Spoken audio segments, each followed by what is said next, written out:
Topic है हमारा neighbourhood of A point. ठीक है, एक बिंदु का सामीप्य। तो पहले हम सब समझते हैं नेबरहुड का। नेबरहुड जनरली देखो, हमें अगर समझे कि पड़ोसी की बात कर रहे हैं, लेकिन यहाँ पे मैथमेटिकल बात कर रहे हैं कि नेबरहुड में कौन आएगा, भाई किसे आप नेबरहुड में रखोगे या कितना आप दायरा लेते हो। तो एग्जाम्पल के तौर पे समझ लो कि मान लीजिए हम रहते हैं ग्वालियर में। ठीक है, ग्वालियर शहर के अंदर हमारी बहुत सारी कॉलोनीज हैं। अब किसी एक कॉलोनी नंबर, मतलब मान लो ए में हम रहते हैं, ए कॉलोनी में आप रहते हो। अब ए कॉलोनी के आसपास के, मान लो आपने बोला कि मेरे पड़ोसी वो हैं जो मेरे घर के आसपास के 1 किलोमीटर रेडियस में या 1 किलोमीटर दायरे में रहते हैं, या मेरे आसपास के 8 घर या 10 घर, तो उन्हीं को आप पड़ोसी मानोगे। लेकिन आप जब अपनी कॉलोनी से बाहर निकलते हो और ग्वालियर से भी बाहर आप किसी दूसरे शहर में गए, मान लीजिए भोपाल गए, और आपको आपके शहर का ही दूसरा व्यक्ति मिल जाता है। ठीक है, और लेकिन वो जो है वो कॉलोनी बी में रहता है और आप कॉलोनी ए में रहते हो, लेकिन दोनों कॉलोनी के बीच की जो डिस्टेंस है वो 10 किलोमीटर की है। तब भी आप क्या कहते हो वहां पे जाकर के कि नहीं, आप मेरे शहर के हो, आप मेरे पड़ोसी हो। क्योंकि अब आपके लिए जो नेबरहुड यानी कि पड़ोसी होने की जो परिभाषा है उसको आपने और बड़ा कर लिया। पहले आप शहर के अंदर थे तो आप 1 किलोमीटर के लोगों के अंदर को आप अपने पड़ोसी मान रहे थे। अब आप जब शहर के बाहर चले गए तो आपके लिए सिटी छोटी हो गई, सिटी वाइज आपने बात करने लगी, पूरे शहर के जितने लोग हैं वो मेरे पड़ोसी हो गए। यही चीज अगर हम स्टेट चेंज कर दें, किसी और स्टेट में चले जाएं और बड़े उसमें लेवल पे देखें, दिल्ली गए मान लो। ठीक है, अब दिल्ली स्टेट में हमें एमपी का कोई आदमी मिलता है, आप ग्वालियर से हो, वो व्यक्ति इंदौर का है, तब भी आप कहोगे कि एक ही स्टेट के पड़ोसी है, क्योंकि अब आप और बड़े लेवल पे बात कर रहे हो। और अगर हम अपनी कंट्री छोड़ देते हैं, किसी और कंट्री में चलते हैं, यूएसए में चले जाते हैं, तो वहां में कोई इंडियन मिल जाता है तो मुझसे ऐसे ही लगता है जैसे कि वो हमारा पड़ोसी है, कि हमें हमारा मतलब पड़ोसी मिल गया, नेबरहुड मिल गया। जबकि हालांकि वो साउथ इंडिया से है और हम नॉर्थ इंडिया से हैं, तब भी वो साउथ से और हम नॉर्थ से हैं, हमारे बीच में डिस्टेंस 2000 किलोमीटर से ज्यादा का हो सकता है, लेकिन फिर भी हम उसे अपना पड़ोसी मानेंगे। तो ये जो है ये डिपेंड करता है आपके ऊपर कि आप कितने डिस्टेंस को लेकर चलते हो। ठीक है, तो यहां पर हम क्या कर रहे हैं, मैथमेटिकली नेबरहुड बात कर रहे हैं किसी पॉइंट का। अब पॉइंट को बात कर रहे हैं तो सीधी सी बात है, जो पॉइंट है उसकी लोकेशन हम कार्टेशियन से दिखाते हैं। तो मान लीजिए मेरा कार्टेशियन सिस्टम है, इस पे मेरे पास एक पॉइंट दिया हुआ है ए कॉमा बी। ठीक है, जिसकी एक्स एक्सिस पर डिस्टेंस ए है, वाई एक्सिस पर डिस्टेंस बी है, यानी कि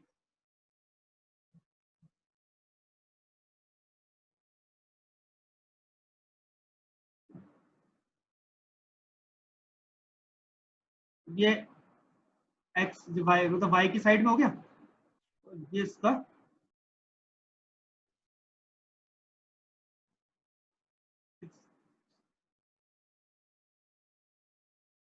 ये जो डिस्टेंस है इसकी हाइट है, ये जो हाइट है ना, ये जो हाइट है इसकी, ये आपकी बी है, और ये जो आपकी डिस्टेंस है ये आपकी ए है। ठीक है, अब इस पॉइंट का हम नेबरहुड ढूंढना चाह रहे हैं कि इसका पड़ोसी क्या होगा। तो सीधी सी बात है, हमें इसके आसपास के डिस्टेंस में देखना पड़ेगा, और डिस्टेंस कौन डिसाइड कर रहा है, हम ही तो डिसाइड कर रहे हैं। तो हम उस डिस्टेंस को डिसाइड करेंगे कि कितने डिस्टेंस के लोगों को इसका पड़ोसी मानना है। तो हम जनरली इस डिस्टेंस को हम क्या मान लेते हैं, एप्सिलॉन।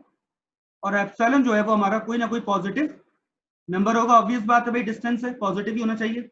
तो एप्सिलॉन हमारा कोई नंबर है जिसकी वैल्यू पॉजिटिव है। अब पॉजिटिव है तो कितनी भी हो सकती है बड़ी, कितनी भी छोटी हो सकती है। ठीक है, लेकिन अब हमारे यहाँ पे दो टाइप के नेबरहुड बनते हैं। पहला होता है स्क्वायर, ठीक है, वर्ग वर्गाकार और कहें तो। ठीक है, और दूसरा होता है अपना सर्कुलर। ठीक है, दो टाइप के नेबरहुड अपने, वर्गाकार और वृत्ताकार। ठीक, तो पहले हम पढ़ते हैं स्क्वायर वाले, फिर पढ़ेंगे सर्कुलर। तो पहले हम स्क्वायर नेबरहुड देख लेते हैं।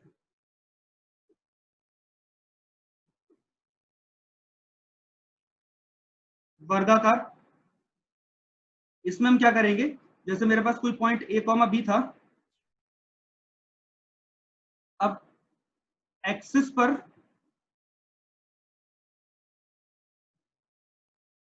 मैं क्या करता हूं, ये जो पॉइंट था मेरा, इसकी लोकेशन ए थी और ये जो पॉइंट था इसकी लोकेशन मेरी यहाँ पे बी थी।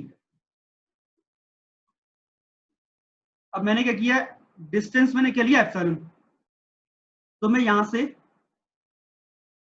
एप्सिलॉन डिस्टेंस माइनस में और एप्सिलॉन डिस्टेंस प्लस में, एक्स एक्सिस पे जितने पॉइंट इसके कवर होते हैं उनको इंक्लूड कर लेता हूं। ऐसे ही वाई पर भी एप्सिलॉन डिस्टेंस प्लस में और एप्सिलॉन डिस्टेंस माइनस में जितने पॉइंट होते हैं उन्हें भी कवर कर लेते हैं। और जैसे आप ये पॉइंट कवर करेंगे तो एक आपका प्लेन के अंदर इस पॉइंट के आसपास आपको ये रीजन नजर आएगा, और ये रीजन जो है आपका, अगर आप देखेंगे कि इसकी जो डिस्टेंस है पॉइंट ए की अदर पॉइंट से,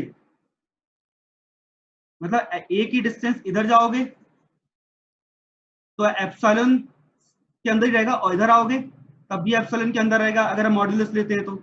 ऐसे ही ऊपर जाएंगे और नीचे जाएंगे तब भी पॉइंट का जो डिस्टेंस होगा वो एप्सिलॉन से कम ही रहेगा। ठीक है, तो इसके आसपास अंदर जो दायरा सेट हो गया हमारा, ये हमने दायरा सेट कर लिया कि इसके अंदर आने वाले जितने भी पॉइंट अंदर आने वाले वो सारे के सारे पॉइंट ए कॉमा बी के पड़ोसी हो गए, नेबरहुड हो गए, स्क्वायर के अंदर आने वाले। ये स्क्वायर हो रहा है, बराबर बराबर डिस्टेंस है, ठीक है, 2 एप्सिलॉन डिस्टेंस का स्क्वायर बन रहा है लेंथ साइड का।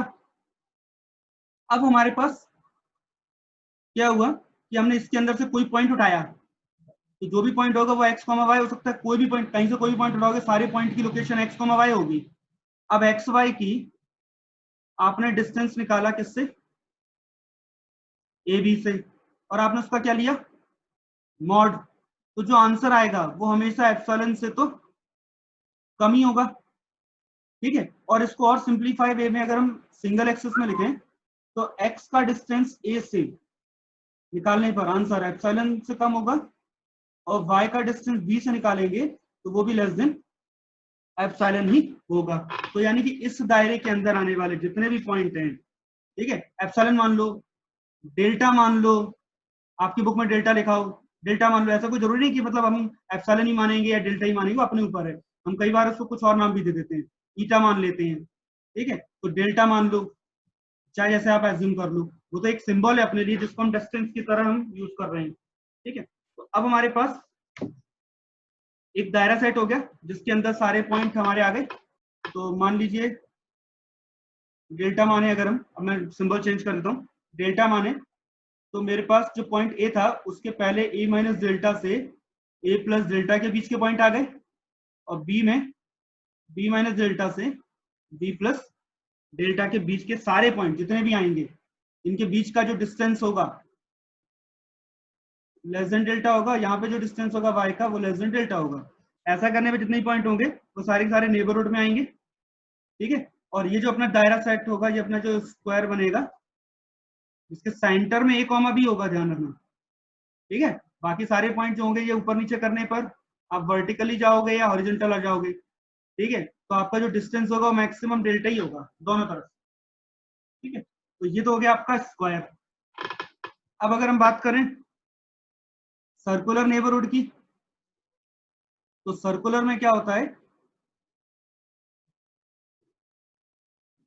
सर्कल है, इसका सेंटर होगा, तो हम सेंटर ले रहे हैं ए बी कोई, अब चारों तरफ रेडियस ही तो होगा, कोई भी पॉइंट इसके अंदर जो आएगा इस दायरे के अंदर, कोई भी पॉइंट वो एक्स कॉमा वाई होगा, और इन पॉइंट के बीच का जो डिस्टेंस है मैं रेडियस ले लेता हूं डेल्टा।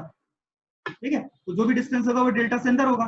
कोई भी पॉइंट आप लोगे, सारे के सारे पॉइंट इस दायरे के अंदर जितने भी आएंगे, x माइनस ए का डिस्टेंस भी लेस देन डेल्टा होगा और y माइनस बी का डिस्टेंस भी लेस देन डेल्टा होगा, बस।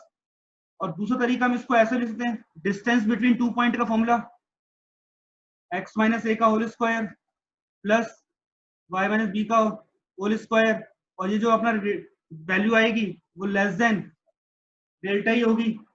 और लेस देन डेल्टा मतलब जो भी पॉइंट है वो इनसाइड है, और अगर डेल्टा से बड़ी वैल्यू आ गई तो पॉइंट आउटसाइड हो जाएगा, और डेल्टा के बराबर आ गई तो पॉइंट हमारा ऑन द सर्कल कहलाता था। वही कॉन्सेप्ट हम यहाँ यूज कर रहे हैं। तो दो टाइप, आपने दायरा सेट कर लिया कि इतना बड़ा हमें दायरा चाहिए, यानी कि इस पॉइंट के आसपास का क्षेत्र, ठीक है, जिसको हम नेबरहुड कहेंगे। उसके लिए डिस्टेंस डिसाइड हमने करना है, डेल्टा या एप्सिलॉन जो भी आपका हो, ठीक है।